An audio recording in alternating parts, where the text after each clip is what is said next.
Hey, a brand new episode of the Happy Productive Podcast is about to begin. It's time to be inspired by simple and actionable solutions for you and your business.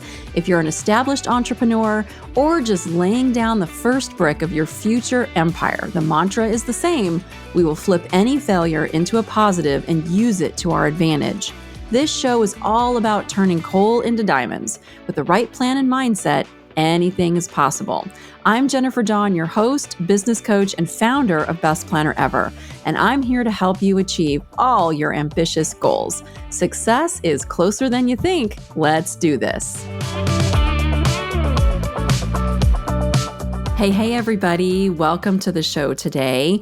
And the topic for today is around the 5 stages of business. And the reason why I want to just spend a few minutes on this is actually from a coaching call this week where I had a client and they were just like, in their business, not loving their business so much right now because they've just been at it for years and years, working so many hours and not getting paid what they're worth and starting to really feel the grind, right? Of not just getting a business off the ground, but the grind of keeping it going. And so for any of you who are in that stage where you just are working a lot more hours than you'd like to be, maybe you're not making quite as much money as you'd like to be, maybe you feel like you're just putting out a lot of fires every day and it's just always like something, right, that's always popping up, or maybe even your revenues. You've become stagnant on your revenues, they're not growing, you've just been at the same place year after year, or even your revenues might even be declining. You might see some of that. And so one of the things that I think is really helpful is to understand the 5 stages of business so that you can not only identify where you're at,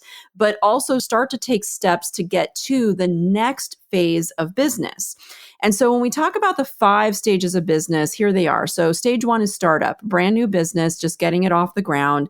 It's out there, and often at the startup phase of business, you're putting money into the business, whether you've gotten funding, whether you have investors, whether you have credit cards and you're just bootstrapping it with your credit cards, okay, whatever that looks like. But in startup mode, generally the business is not making money and the owner of the business is investing heavily to get that business off the ground.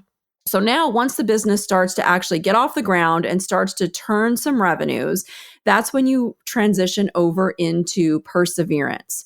Now, perseverance is that time in your business where you are working crazy hours, you are giving up time with family, you're probably super focused, super driven, like it all becomes about the business. And in fact, depending on how long perseverance goes, you might even start to see after a while, family, friends, maybe even complaining a little bit that all you ever do is work in the business. So you might get a little guilt around that. That might happen in the perseverance stage.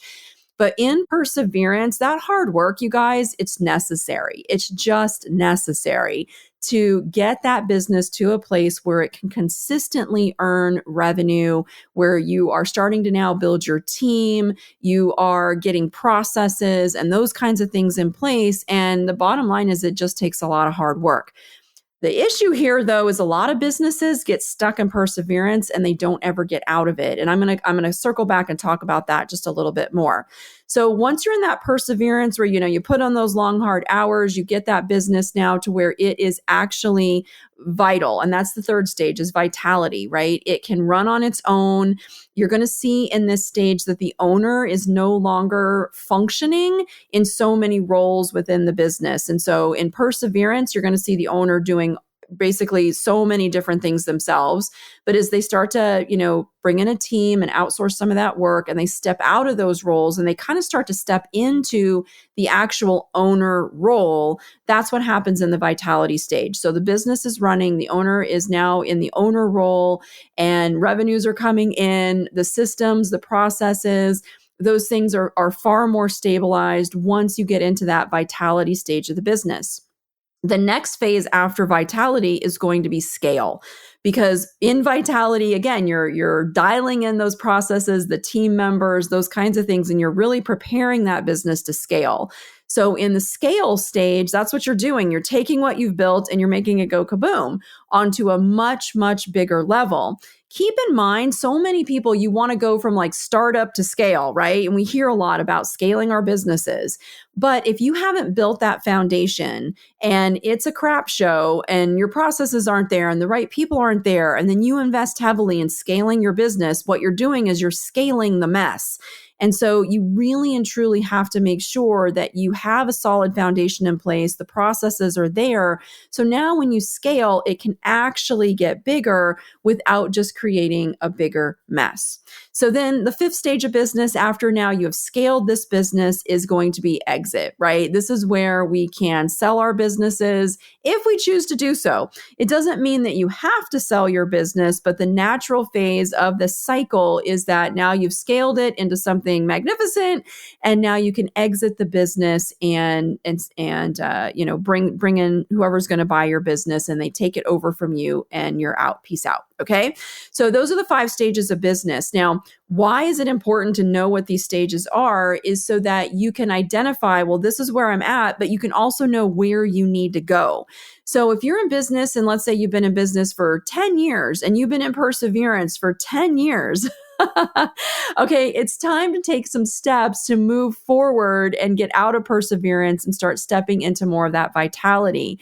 And in order to do that, it is going to require you to replace yourself in the business, like not just have a job of doing everything in your company, but to actually bring in those people, train them to be able to take those things over. And my rule of hiring is like, I always want to bring in people who can do the job as good as or better than me. If you hire people that cannot do the job as well as you, you're basically going to become a glorified babysitter, and you're just always going to have to be micromanaging them and chasing after them. The same goes for if you don't invest in training and developing your people, right? They might have the right mindset, the right attitude, the right work ethic. It might all be there. But if you don't teach them how to do what they need to do and do it the way that you want them to do it, it isn't going to work again. And you're just going to be putting out fires and cleaning out messes. And so you really and truly want to focus on bringing the right people in, having them in the right seat, but then also training and developing them so that they can continue to work with the company, but also do the work that needs to be done without you having to get so involved. Now, if you're in startup phase and you're like, hey, I'm a startup, I'm a brand new business. And I see this sometimes with business owners, like they come to me and they're like, I have this product and it's wonderful and I've created it. And now this year I want to sell 1 million of them. I'm like, okay, but they have no foundation, no marketing built, no team. They just have a dream. And I'm not a dream killer. I get it. You have a dream. But if we want to execute on the dream and actually make it happen, we've got to bring a little reality in here. And we actually have to do the work to go from startup to perseverance to vitality in order to realize that dream. Okay. So if you're in startup phase and you're just trying to like, you're pissing away money because you're trying to go from startup to scale and it's not working and you're like pulling your hair out, well, this is why. You've got to go through these phases in the proper order and you can't skip a phase. If you skip the development of internal processes, onboarding new people, you skip that and then you try to scale, you're going to be setting yourself up for some heartache here because your business is not going to scale the way that you are intending it to scale. If you're stuck in perseverance and you're just like, I'm tired of being in perseverance, okay, well, now you know what you need to do to start getting into vitality is actually working your way out of the business and so that you're not performing all the different roles in the business. So anyway, I just really hope that this helps you guys. And if there's something in here that aligns with you that you're hearing, first, I would suggest that you identify what phase of business you're in. Then the second thing is to start to reverse engineer, well, what are my steps to be able to get to the next phase and know that you're not going to jump over anyone successfully and start to identify, hey, well, what are my next steps to get to that next phase? And understand that as you move through these phases, it may take some time. It's not going to be like, hey, I did this for 30 days and I'm done. Some of these phases might take a year or more to be able to successfully transition from one phase to another. But I do want you to also know there's a light at the end of the tunnel, especially if you're in startup and you're just like, when is this going to go? If you're in perseverance forever and you're hating your business, I promise that you can absolutely get to this next phase of vitality. If you're trying to scale and you're just like, it's not working, that's okay. You might just need to take a step back and be able to do the work that you need to do to be able to scale properly. And so I'm just hoping from this show that you can start to understand the phases, know where you're at, identify where you want to go, and then start taking a few steps to actually get there. And if you need help, look, we all need help, guys. I work with 2 business coaches, and I've always worked with coaches ever since a time in my life where I was really, really struggling. And it was a life coach actually who really helped me kind of get my life back on track.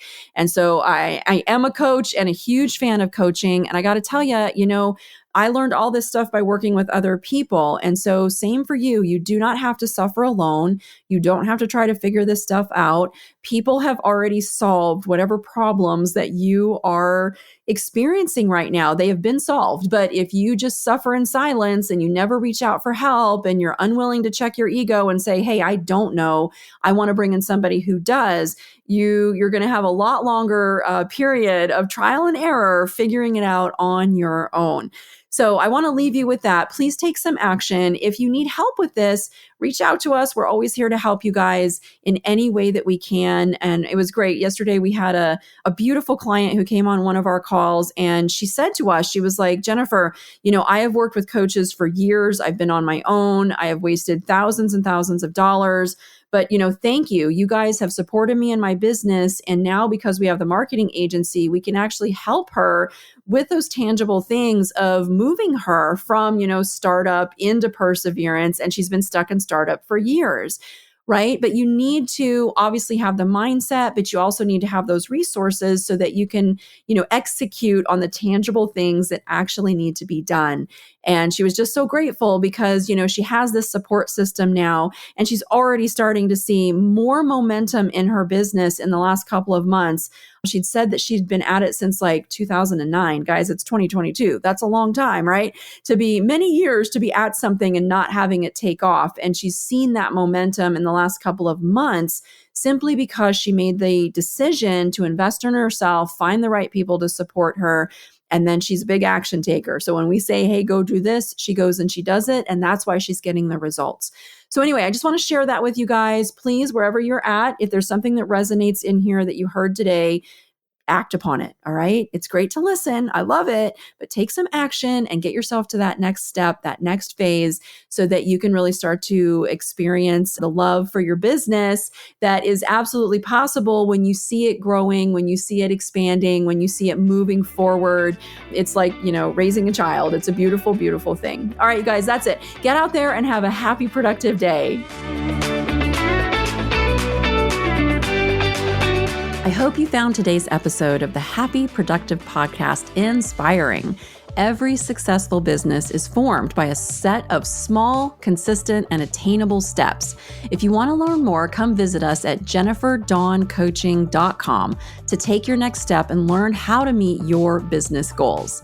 On our website, you're going to find free resources along with links to the life-changing coaching programs that have transformed the lives of so many of our clients, including the Coaching Academy and our Unbreakable retreats. Many of them started their journey by listening to this podcast. That's it. Thank you for listening and stay tuned for our next episode.